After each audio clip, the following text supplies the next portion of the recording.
একটা মারাত্মক গুনাহ আছে, যে গুনাহটাকে আমাদের কাছে গুনাহই মনে হয় না। সেই গুনাহ হচ্ছে পরনিন্দা করা, গীবত করা। আল্লাহ তাআলা বলছেন কোরআনে, ওয়াইলুল লিকুল্লি হুমাযাতিল লুমাযা। আল্লাহ আল্লাহ আল্লাহ।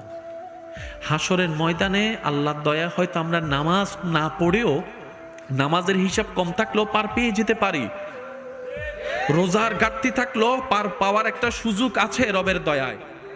কিন্তু এই গীবত, এই পরনিন্দা এমন একটা মারাত্মক গুনাহ, আমি যখন আপনার বদনাম করি, আপনার গুনাহ আমি নিয়ে আমার সওয়াব আপনাকে দিচ্ছি স্বইচ্ছায়, কত বড় বোকামি করছি। যেখানে 2টা টাকা হারায় গেলে আমাদের মাথা পাগল হয়ে যায়, বিকাশ থেকে নগদ থেকে টাকা চলে গেলে মাথা অস্থির হয়ে যায়, ব্যাংক থেকে টাকা চলে গেলে আমরা মামলার পর মামলা করি, সে জায়গায় সওয়াবগুলা দিয়ে দিচ্ছি অন্যকে এই গীবতের মতো কাজটা করে, যেটা শয়তানের কৌশল, কিন্তু আমরা মনে করছি সেটা আমাদের একটা আনন্দের বিষয়।